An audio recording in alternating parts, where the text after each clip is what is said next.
Hindi masama kung pipiliin mo ang maging malaya sa isang taong kahit alam mong tunay na nagmamahal sa'yo. Dahil minsan, may mga dahilang hindi natin kayang sabihin. Mga dahilang mahirap harapin.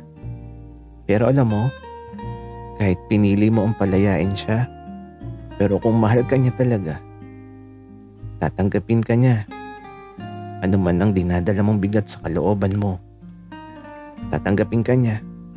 Kasi ganun ang tunay na pagmamahal. Walang mali, walang pangit. Dahil ang pusong pinagtagpo ng tadhana, hindi kailanman mapapagod o munawa.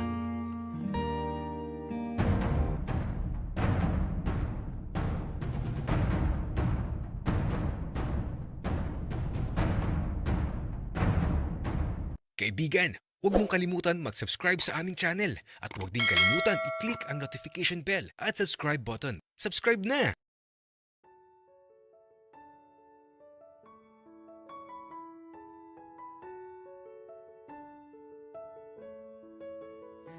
Nak, gising na. Bangon na anak, baka matraffic tayo. Nagising ako bigla sa madilim na panaginip ko. Ginising na ako ni tatay. Ipapacheck up na naman niya ako. Nak, bangon na. Maligo ka na. Opo tatay.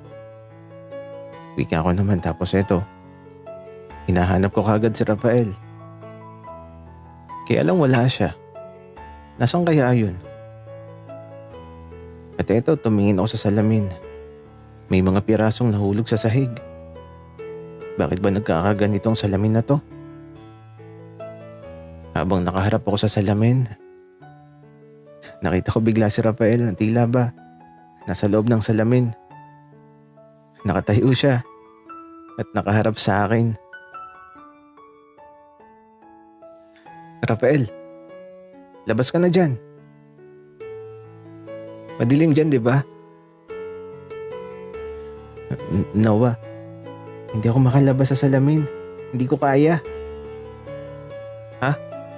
Anong hindi makalabas? Anong hindi kaya, Rafael? Noah, kasi sinusubukan kong lumabas sa salamin. Hindi ko magawa.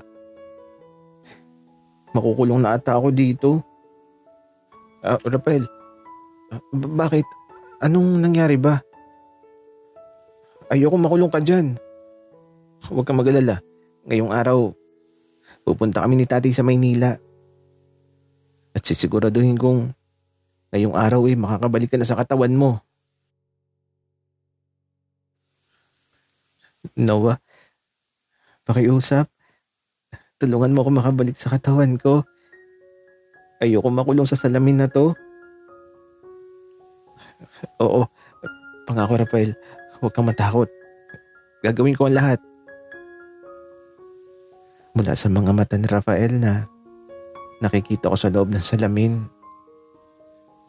batid ko ang takot at kalungkutang bumabalot sa kanya. Natatakot ako. Ayoko mawala siya. Ayoko makulong siya sa mundong yun. Minsan na ako nakapasok doon kaya alam ko kung gaano kadilim sa lugar na yun. Huwag kang mag-alala, Rafael. Gagawin ko lahat ngayong araw na to para mahanap kita. Pangako yan. Hindi na sumagot si Rafael. Nawala na siya bigla sa paningin ko. Siguro, ang salamin na to ang tila ba orasan sa pananatili ni Rafael dito sa mundo. At hanggang buo pa to. Pwede pa siya manatili dito.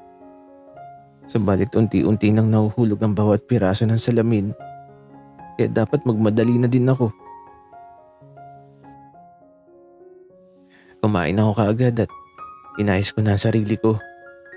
At ito bago ako umalis, sumilip muna ako sa salamin. Kaya lang, hindi ko makita si Rafael. Marahil, natatakot at nalulungkot siya sa mga oras na to. Pero hindi siya dapat mag-alala dahil gagawin ko ang lahat para makabalik na siya kagad sa katawan niya. Umalis na ako sa aming tahanan, bit-bit ang kalungkutan. Medyo nanibago ako dahil wala nang Rafael na kumakaway sa pag-alis ko. At sa mahabang paglalakbay namin ni tatay, naglalakbay din ang isipan ko. Tila ba wala ako sa sarili sa kakaisip kay Rafael? Sobrang kalungkutan na siguro ang nasa puso niya. Pero gagawin ko ang lahat, makabalik lang siya. Hindi ko sasayangin ang pagkakataong to. Hindi ko sasayangin ang mga oras na nalalabi.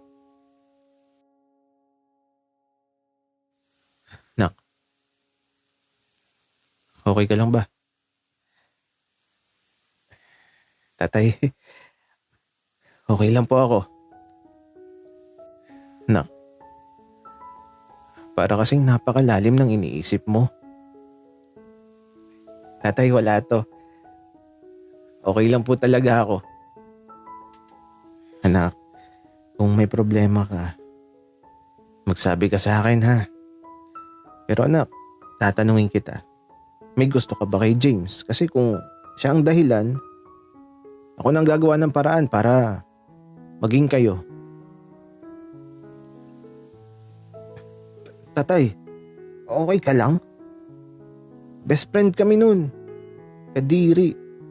Walang ganun.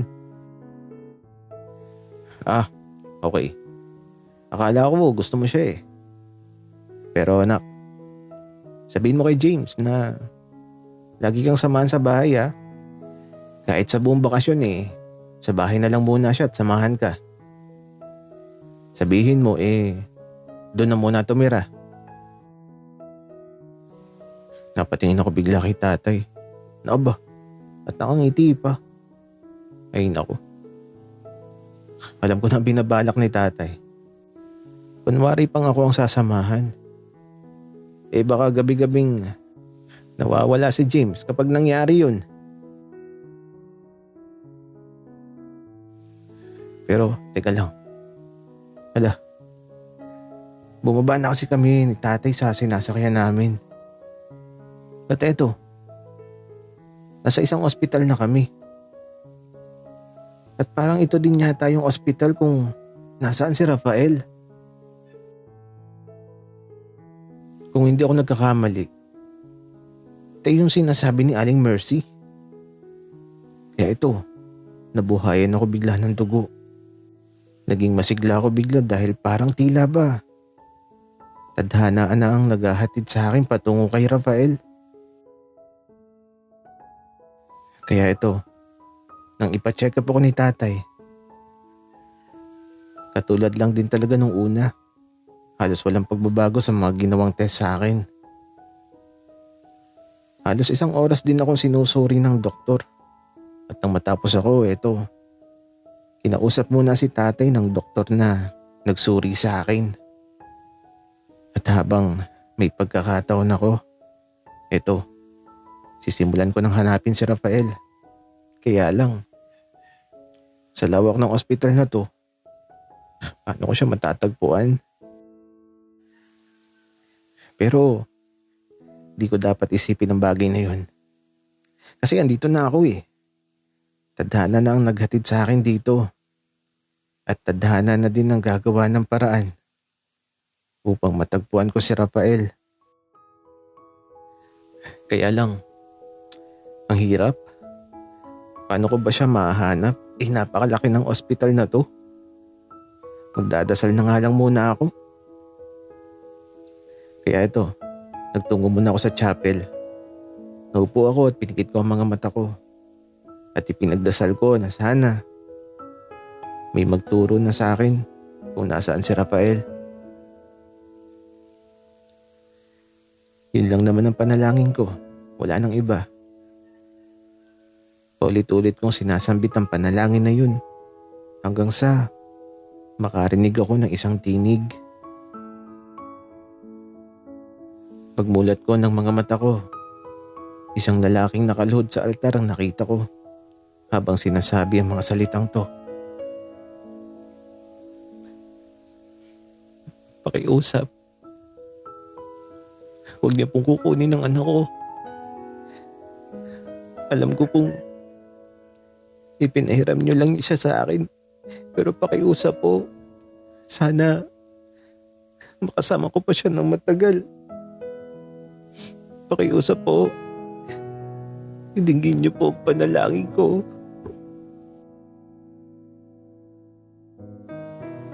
Umiiyak siya habang nakaluhod sa harapan ng altar.